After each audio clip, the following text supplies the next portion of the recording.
ইলেকশনের আগে বড় বড় ফিগারকে এখানে অ্যাসাসিনেশন করা হবে, গুপ্ত হত্যা করা হবে। আমরা যদি শহীদ হয়ে যাই, আমাদের সন্তানেরা লড়বে, তার সন্তানেরা লড়বে। কিয়ামত পর্যন্ত বাংলাদেশ নামক জমিন যতদিন বেঁচে থাকবে ততদিন পর্যন্ত আজাদির সন্তানেরা লড়াই করবেই করবে। হাজার হাজার কোটি টাকা নতুন করে হাসিনার সাথে মিটিং করেছে। ইলেকশনের আগে বড় বড় ফিগারকে এখানে অ্যাসাসিনেশন করা হবে, গুপ্ত হত্যা করা হবে। পুরো এখানে ভারতীয় আধিপত্যবাদ এখানে সব থেকে বেশি অ্যাক্টিভ আছে। এখানে আওয়ামী লীগের হাজার হাজার কোটি টাকা, তার সচিবরা, তার পুলিশরা, তার পান্ডারা সব রয়ে গেছে। আর্মির মধ্যে একটা বড় অংশ রয়ে গেছে, কোনো সংস্কার করা হয় নাই। তারা বারবার স্যাবোটেজ করবার চেষ্টা করছে, এই রাষ্ট্রকে, এই সরকারকে ফেল করানোর চেষ্টা করছে। তো আপনি মুক্তিযুদ্ধের পরে যে ৩-৪ বছর এইরকম রাহাজানি হয়েছে, সেটাকে যদি অটকুন দিতে পারেন যে নতুন রাষ্ট্র গঠনের আগে এই ঝামেলাটা হয়, তাহলে এই যে নতুন বাংলাদেশের স্বপ্নের মধ্যে এইগুলোকে আপনি বড় করে মপ করে ফ্রেমিং করেন। আপনি এই জবান যে আপনার না, এই জবান যে দিল্লির জবান, ভারতীয় আধিপত্যবাদের জবান, সেইটা বুঝতে আমাদের পিএইচডি করা লাগে না। সুতরাং জুলাই সনদের সাথে নির্বাচনের ক্ষেত্রে শুধু আমাদের 2 মিনিট কথা। নির্বাচন হতে হবে। আমি একটু ভদ্রতার সাথে এবং শ্রদ্ধার সাথে বিনয় আমি জানাচ্ছি যে ভাইরা যেটা বলেছেন সকল দল মিলে আগামী 20 বছর নির্বাচন না হোক, না, এটা আমরা চাই না। আমরা নির্বাচন চাই। মানুষ গত 16 বছরে ভোট দিতে পারে নাই। মানুষ আনন্দ নিয়া শীতের সকালে বাচ্চা কাচ্চাকে কুয়াশার মধ্যে লাইন দিয়ে দাঁড়াই থাকবে, ভোট দিবে। আমরা সেই বাংলাদেশ দেখতে চাই। আমরা নির্বাচন চাই। নির্বাচন হতেই হবে। এই নির্বাচনকে বানচাল করবার জন্য দিল্লি থেকে শুরু করে আওয়ামী লীগ হাজার হাজার কোটি টাকা নতুন করে এখানে বিনিয়োগ করছে। নির্বাচন লাগবে। তবে আমাদের প্রশ্ন হলো, সেই নির্বাচনের ম্যান্ডেট হবে কি? এখানেই আমাদের কথা। কোন ধরনের আপোষ ছাড়াই নতুন নির্বাচন হইতে হবে জুলাই সনদের ভিত্তিতে। এইটাই আমাদের কথা। জুলাই সনদের ভিত্তিতে নির্বাচন হতে হবে এবং জুলাই সনদের বৈধতা নির্বাচনের আগেই দিয়ে সেইটার ভিত্তিতে নতুন নির্বাচন হবে, যেই নির্বাচনের ম্যান্ডেট থাকবে নতুন সংসদে নতুন বাংলাদেশের জন্য আমাদের রাজনৈতিক দলগুলো মিলে নতুন সংসদের নতুন সংবিধান উপহার দিবে। যেই সংবিধান 72-এর বাকশালী সংবিধান, ফ্যাসিবাদী সংবিধান, যেই সংবিধানের কোনো ম্যান্ডেট ছিল না বাংলাদেশ রাষ্ট্রের সংবিধান করবার, কারণ তারা পাকিস্তান রাষ্ট্রের মধ্যে শপথ নিয়ে পাকিস্তান রাষ্ট্রের জন্য সংবিধান প্রণয়নের কথা বলেছিলেন, কিন্তু বাংলাদেশ রাষ্ট্রের কোনো ম্যান্ডেট তাদের কাছে ছিল না। তারপরে তারা সংবিধান রচনা করেছেন, এরপরেও তারা একটা সেই সংবিধানকে লেজিটিমেট করবার জন্য একটা গণভোট দেন নাই। এরপরে যারা 73-এর একটা ভোট চোরের নির্বাচন দিয়েছে, সেই 73-এর নির্বাচনের ভোটের ইশতেহারের মধ্যেও তারা এই সংবিধানকে তারা লেজিটিমেসি দেন নাই, ইশতেহারে রাখেন নাই। সেই সংবিধানকে যুগের পরে যুগ আমরা বয়ে বেড়াবো, সেই দায়বদ্ধতা তো আমাদের নাই। এবং সেই সংবিধান কেমন ফ্যাসিস্ট সংবিধান করা হয়েছে, যেইটার সাংবিধানিক ভিত্তি দিয়েই আপনি একটা কথা বলতে পারবেন। এই যে সবাই বলে আইনের কথা, বলেন তো পারলে একটা কথা, হাসিনা কোনটা বেআইনি কাজ করছে? না, হাসিনা একটাও বেআইনি কাজ করে নাই। সে সমস্ত হত্যা, গুম, খুন এই সংবিধানের আইনের ভিত্তিতেই করছে। সে এই সংবিধানকে ডাস্টবিন বানিয়ে তত্ত্বাবধায়ক সরকার বাতিল করেছে, যা ইচ্ছে করা তাই করেছে। এবার তো সে তো বেআইনি কিছু করে নাই, কথা তো সত্য। আমার বিএনপির ভাইদের প্রতি শুধু একটা আফসোস লাগে, কারো কারো দেখি 72-এর সংবিধানের প্রতি তাদের কি গভীর প্রেম।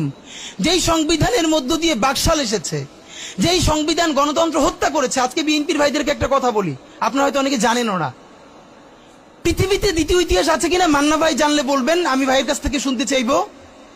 জিয়াউর রহমান তো একজন সামরিক শাসক ছিলেন।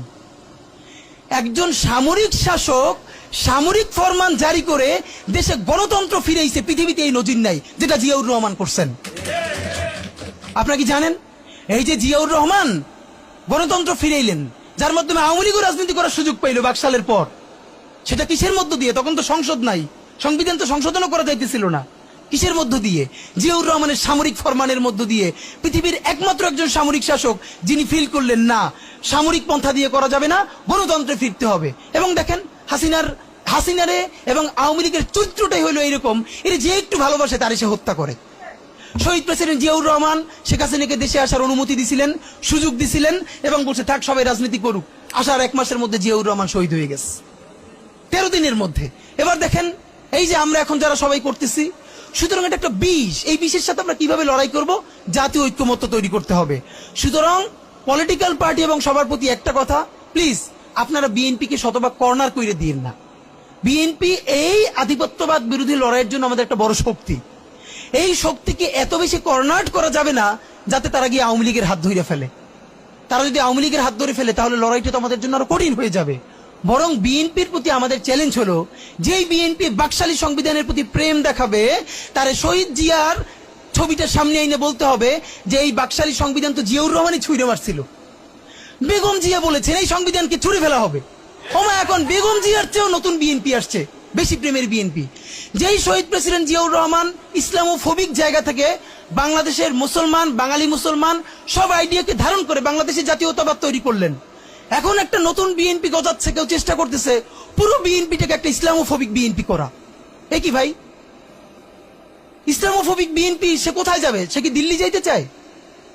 আমরা আমাদের প্রথম চ্যালেঞ্জ হলো স্বাধীনতা সার্বভৌমত্ব রক্ষার স্বার্থে এই বিএনপিকে শহীদ জিয়ার কাছেই রাখতে হবে, এই বিএনপিকে বেগম জিয়ার কাছেই রাখতে হবে। নাম্বার 2, আমাদের সামনের নির্বাচনে ম্যান্ডেট কি হবে এইটা সুস্পষ্ট। জুলাই সনদের ভিত্তিতে যদি নির্বাচন না হয়, এই নির্বাচন আপনারা চাইলে করেন, আমরা কেউ ভোট দিতে যাব না। নাম্বার 3, সেই নির্বাচনের পরে সংসদের ম্যান্ডেট কি হবে? সংসদে জুলাইয়ের বর্তমান সনদে যেটা স্বাক্ষরিত হবে সবার ঐক্যমত্যের ভিত্তিতে, এটা নির্বাচনের আগে মানে সংবিধান সংশোধন করা ছাড়াই অধ্যাদেশের বলে বলে যেটা করা সম্ভব সেটা আগেই করে ফেলতে হবে এবং তাকে দিয়ে নির্বাচন করাইতে হবে। এবং আমাদের বিএনপির বন্ধুরা বলছেন 2 বছর সময় নিয়ে তারা সংসদে এইগুলো পাশ করাবেন। 2 বছর চলবে না, সর্বোচ্চ সময় 6 মাস। সংসদের প্রথম 6 মাসের মধ্যে জুলাই সনদের সমস্ত কথাগুলো সংবিধান ইনকর্পোরেট করতে হবে। যদি পারেন নতুন সংবিধান করতে হবে, নতুন সংবিধান করতে না পারলে এইটার মধ্যে ইনকর্পোরেট করতে হবে। রাজনৈতিক বিভাজনের ফাঁকে একমাত্র সমস্ত সুবিধা নেবে ফ্যাসিবাদ, ফ্যাসিবাদের শক্তি এবং আওয়ামী লীগ। আমরা আমাদের জীবন থাকতে বাংলাদেশের মাটিতে ভারতীয় আধিপত্যবাদ থেকে শুরু করে আর কোনো বিদেশি আধিপত্যবাদ, হাসিনা এবং ফ্যাসিবাদকে মেনে নিব না। এবং আমরা যদি শহীদ হয়ে যাই, আমাদের সন্তানেরা লড়বে, তার সন্তানেরা লড়বে। কিয়ামত পর্যন্ত বাংলাদেশ নামক জমিন যতদিন বেঁচে থাকবে ততদিন পর্যন্ত আজাদির সন্তানেরা লড়াই করবেই করবে। ইনকিলাব জিন্দাবাদ।